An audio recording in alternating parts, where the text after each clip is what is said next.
Okay, it's been, I don't know, maybe a month and a half since I started this project of making greeting cards. And what I've been doing is creating digital collages to illustrate greeting cards.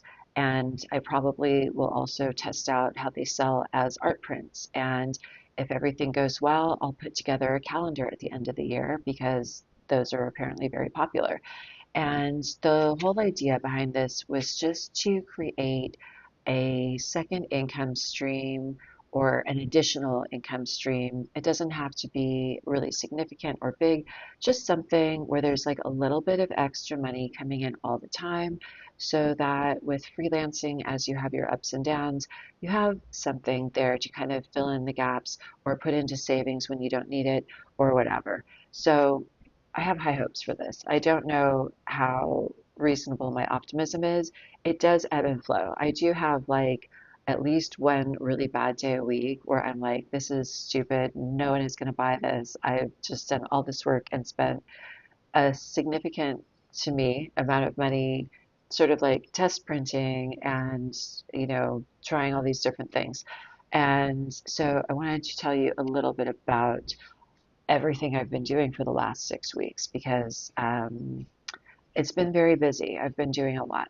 So, a couple things. The first thing is that initially I set out with really no idea in mind what these illustrations should look like or if there should be any kind of theme or anything like that. The only thing I really knew was that I was using digital collage partly because I really enjoy it. It's really fun. It is fairly easy for me to do in terms of all of the different ways you could make art to put on greeting cards.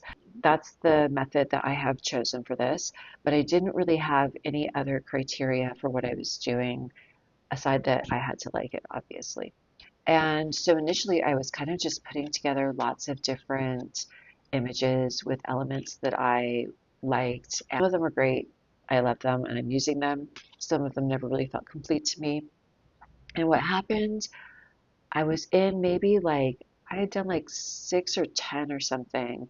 And there was one that I had done that I kept thinking that would be a perfect illustration if I was doing a zodiac series. That would be a Pisces. And so then I started thinking, one of the things that I had learned about the greeting card industry, which is doing very well, by the way, is that birthday cards are obviously, I mean, that seems pretty obvious to me, the most popular cards that they sell. And I am not doing any kind of printed inside. I'm not doing even happy birthday. I am doing blank cards. You can use them for whatever you want to use them for. It can be for a birthday card, it can be for anything. So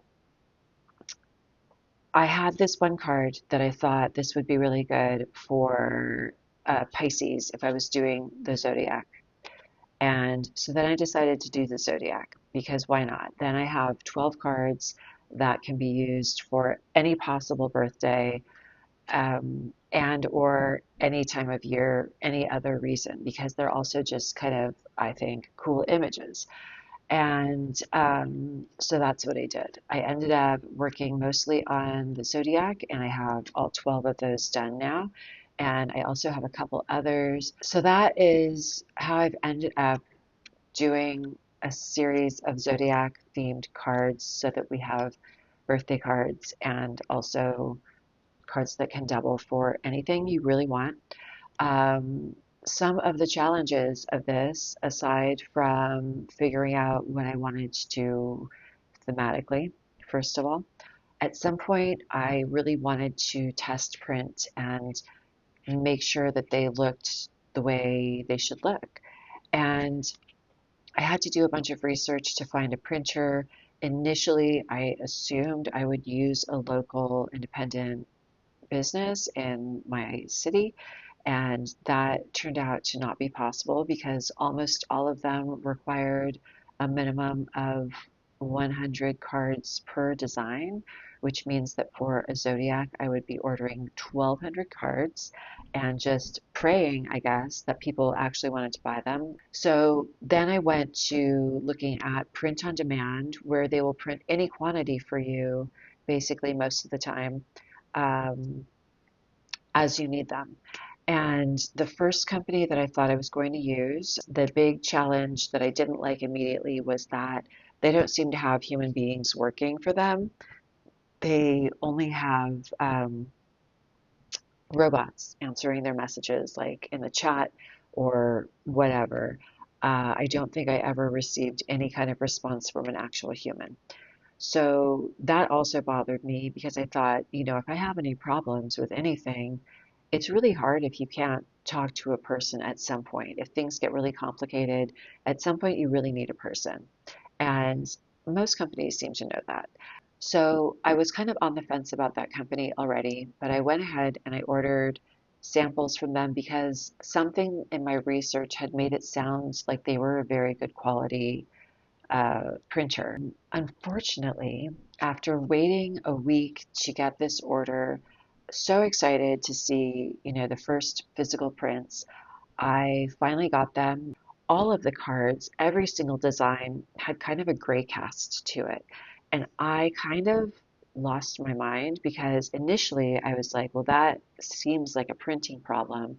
And it is very uniform. So it does seem more likely to be a printing problem. But I kind of started going back and forth on like maybe it's a problem with my files or there's something that I'm doing that rendered it this way. I don't know.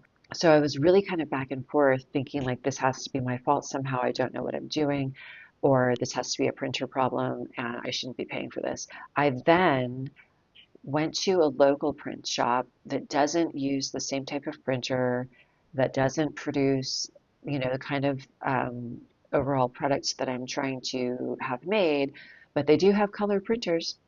And I went in and I said, I'm just trying to get a test print of this file because I ordered these cards and they look terrible. And I need to make sure that it's not a me problem before I place another order somewhere else. And the guy was really awesome. And he was like, absolutely no problem. And I went back later with all of my files and had all of them printed, which was great because it did show me a couple of things that I did want to make some slight adjustments to. Nothing that would give me a gray cast through the entire image, but just adjustments that I wanted to make, which is really nice to see before you do pay a lot of money or more money to print sample cards. One of the problems I had when I received the cards that were really poorly printed was that taking a picture with my phone seemed almost as if it would correct for it, or you couldn't really understand what the issue was. This doesn't look terrible, except that I was expecting this. And this looks much better.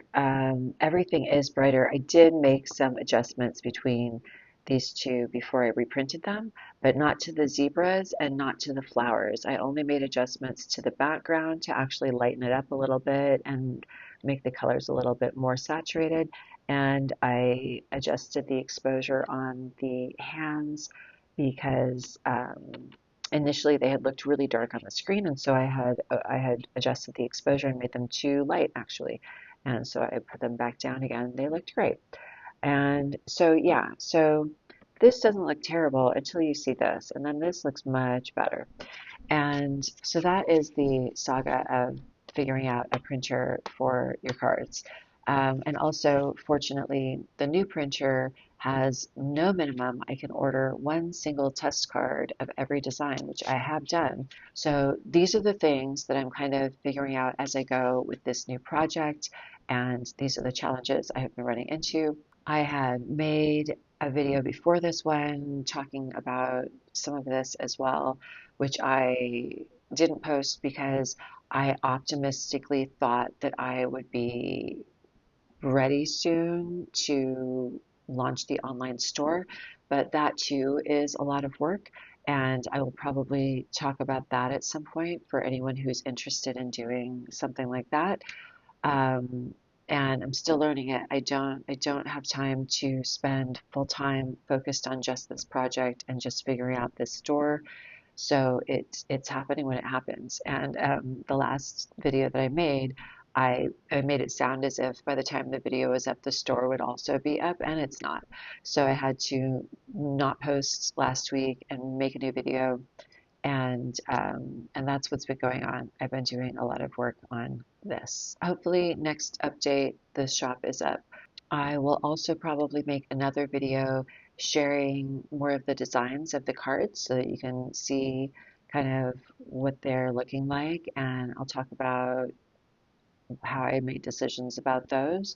Yeah, I guess follow it if you want to see that update, right? And like this video. Thank you.